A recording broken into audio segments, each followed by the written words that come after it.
Yeol, a conservative politician known in South Korea for years, a strong prosecutor who takes a hard line against North Korea. Yeah. We're waiting to see what he says to the country, Jake, why he took us down this road, and what he can say to justify why he instituted. Yo, I'm weak. Shout out Big Wave Dave 82, $10. He says he's ready to pick on anyone. F with me, I dare you. That man's been on a rampage. I read some of the comments he was dropping earlier in the Discord. Y'all, he's fired up. I don't know what Big Wave Dave, who put whatever in his coffee, but bro, he's on 10 today. So any haters, any disagreeers, any liberals, front of the chat, man. Big Wave Dave would like a word or two.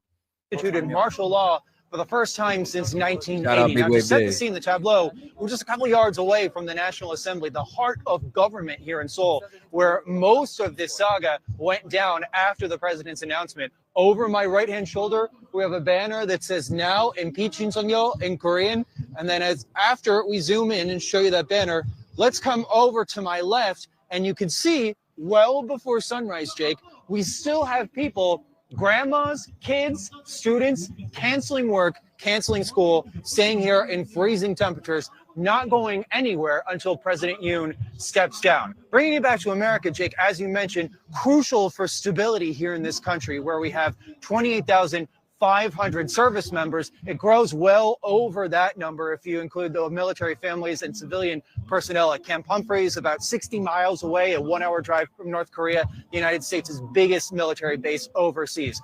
This all happened, President Yoon saying that he was trying to fight North Korean and anti-state forces inside South Korea, but be it a grandma or member of the political class or reporters here, when we all watched that speech, we kind of said in a collective moment, Jake, what does he mean? Very few shreds of evidence given to why he declared martial law. It sounded like that boy was over there in South Korea trying to fight the deep state, like the intelligence agencies. God damn, like what opposing forces was he talking about? And again, he is a conservative, mainly surrounded by liberals in the government, but how he made it seem, how it was interpreted, it made it seem like he was fighting demons, like secret entities, and he had to do what he had to do, apparently.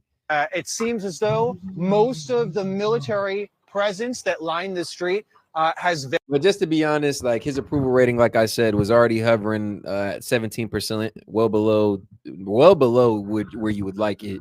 So again, liberal opposition that he's mainly surrounded by in the government, he's probably on his way out, guys. Probably seeing his last few days as the president. Vanished. When we first got here, there were 2 green Humvees that were parked right in front of the National Assembly building. They've moved out. A whole cadre of police officers have also moved out. So now it's the question, how long is this guy going to stay in office? Will this president be impeached, a key U.S. ally? And where does this key democracy in Asia go from here, Jake? All right, Mike Valeria in Seoul, South Korea. Thanks so much. The declaration in South Korea came as a complete surprise to much of the world, including the United States. CNN's Arlette Saenz is traveling with President Biden. And Arlette, from the brief statements, it does not sound as though anyone in Biden's orbit knew anything like this would unfold in South Korea today. No, Jake, this really came as a complete surprise to President Biden and officials across the federal government. A National Security Council spokesperson said that the U.S. did not receive any advance notification of President Yoon's declaration of martial law, and officials across the government spent the days really scrambling, trying to figure out what exactly had happened here. Now, the U.S. government has been in touch with the South Korean. Hey, and shout out Big Wave Dave, man, supporting the stream early, man. We appreciate it, Dave. He says, like the video. Hold on, let me get your Don DeMarco, bro. We appreciate that. Yes, sir, man. Shout out Big Wave Dave. He says, like the video. Let's get the trolls to realize this is playing. Oh, and shout out guest dude as well. He says, Korean conservative doesn't necessarily equal an American conservative. He stopped peace talks with North Korea and has been pulling some shady stuff with Japan. Ah, okay. So that's why he's facing a lot of opposition from his liberal counterparts in the South Korean government. They said that he's been under siege, and it was a move made out of desperation. He was kind of trying to regain power, authority, positioning Shout out guest dude. He's been supplying some good info on the South Korean situation over there in the Discord. Y'all make sure to check out that membership program. Subscribe to the membership program for access to that Discord. Members only Discord, man. We got some fire stuff going on in there. Conversations, memes, geopolitical talk, man. Okay, yeah. Geopolitical talk is some good stuff going on over there in that Discord, man. Make sure to check out the membership program for access.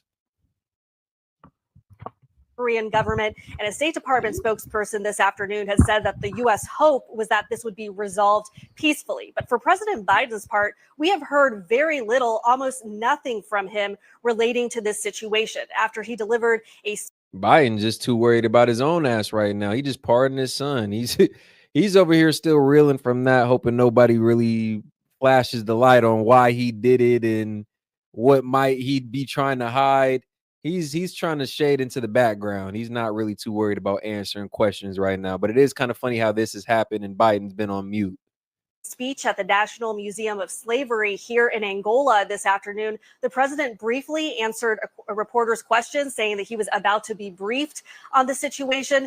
The White House later confirmed that the president was briefed as he took his motorcade from that speech site to his hotel. But beyond that, we have yet to hear from President Biden. It does come, as Mike was noting, the U.S. considers South Korea to be such a crucial ally. President Biden himself has spent a lot of time fostering that relationship, including directly with President Yoon. So it kind of highlights the tricky situation that the White House has been here throughout the course of the day. But it is a curious decision from the White House to not have President Biden comment in any way, especially when he has staked so much of his presidency on the need to preserve and protect democracy and democratic institutions at home and abroad. All right, Arlette, thank you so much. Let's bring in a few more voices. Ken Choi is with us. He's the deputy managing editor for The Chosen. Shout out Big Wave Dave, $2 more. He says, cough, Zelensky, cough. Yeah, pretty much, bro. Yeah, and shout out guest dude as well, $5. Moon, the last president was a liberal that was working with Trump to end the Korean War. He was the one that met with Kim at the DMZ with Trump. Okay. All right. Shout out a little bit more background knowledge on the situation in South Korea. Yeah, I do know about the relationship that was kind of built between Trump and the last president.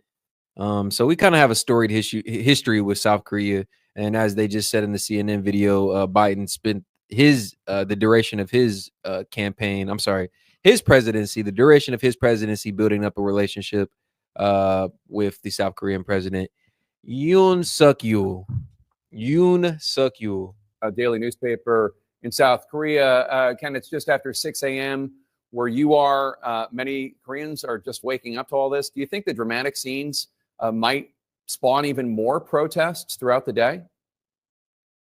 I think, yeah, there will probably some protests, but the city is waking up. Everything is just going as normal.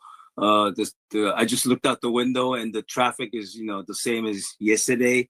So I think, the daily lives will go on, but after, President Yoon made such a shocking, declaration, I think he will have to face some very, very heavy political burden and some explanation, because I don't think this is going to just go away.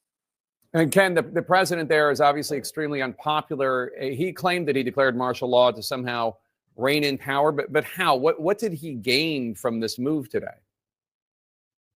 Well, basically nothing. A lot of people are scratching their heads and questioning why did he really do it. I don't think. And shout out Big Wave Dave, $2 more. No more elections unless you help us. All right. And Big Wave Dave, another $2. Supporting democracy, my ass. Let them have at it. Yeah. Yeah, bro. It's a hairy situation. Their martial law seems to be a little bit more stringent. Like they said, all power was sieged. The government took control of the media, some crazy stuff. And I know our martial law ain't sugar, spice, and everything nice, but something about that South Korean martial law seemed like it was hitting a little bit different, a little bit harsher.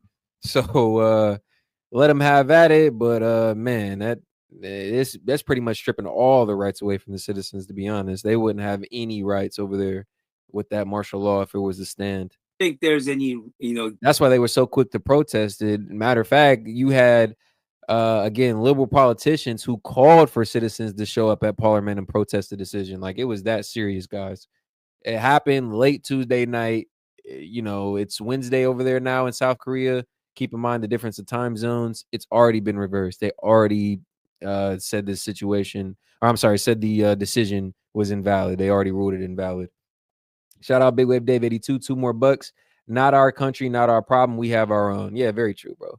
Very true. But it is kind of just interesting to kind of analyze what's going on over there and see how it maybe correlates or relates to anything we have going on. Again, this is something that apparently they weren't expecting over here in the United States. Biden had, when asked about it, said he hadn't even been briefed about the situation. So it was something that I guess caught us by surprise, technically. So, you know, just something to think about, something to look at. Gain for him for doing this. I don't know whether he thought he could succeed in having this martial law declared and contain the parliament. But this is Korea is like 12th largest. Appreciate everybody tuning in. Know we just getting started on tonight's stream, man. Go ahead and like the stream, though. Double tap the screen, show your boys some support, man. Set and Key Media. Y'all know how we like to do, man. Let's get some more folks in here. Let's engage, increase the conversation. Goddamn. Expand the dialogue. And let's keep it going, man. Let's have a fire stream. Economy in the world is very advanced. Everybody's carrying mobile phones. It's almost impossible to quell anyone's freedom of speech or anyone's free political opinion. You can say this, you can say that. It's relatively very free country, and I don't think people would condone it if anyone is trying to express their political opinion. So it's a big question. Shout out Big Wave Dave, another $2. He said Biden expects anything. He's an empty suit. I mean, honestly, bro, that's a great point because I wouldn't really expect him to have too much to say on it. Especially when, like I said, I think his focus is more so getting out of office, like getting out of office without having anybody trying to dig up his dirty skeletons out of his closet. Because a lot of people are still kind of wondering why he made that decision when he said he wouldn't make that decision. If anybody was wondering what I'm referencing, Biden pardoned his son the other day. So he had spent months, almost the better part of a year, saying that he wouldn't do so. White House representatives who speak on his behalf repeated the same narrative that it wouldn't be done. They would respect whatever decision was made by a judge, by a jury of his peers, and said all that just to switch up at the last second apparently and pardon his son. So I think he's more so focused on that, getting out of the office without anybody trying to show a light on any of his on any of his skeletons or any of his corruption. And I don't know, it doesn't surprise me that he didn't have too much to say on it. We probably won't hear him say too much. He'll make a statement, don't get me wrong, he'll make a statement, but yeah, we won't hear him say too much on this. No, I think the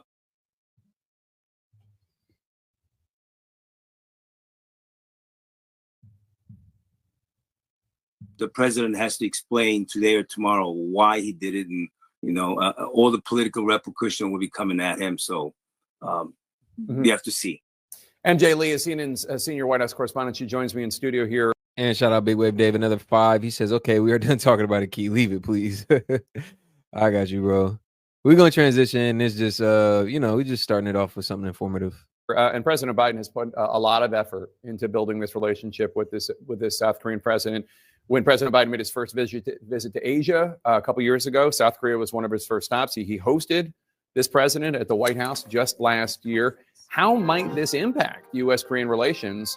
Trump obviously taking office in 48 days. Yeah, you're right that strengthening U.S.-ROK relations has been a huge part of President Biden's foreign policy goals, all, of course, in the context of trying to contain China's influence in the region. It's actually one of the reasons why the Biden administration has been so set on helping to improve relations between Korea and Japan, obviously two countries with a long antagonistic history. Japan ruled Korea for a number of decades.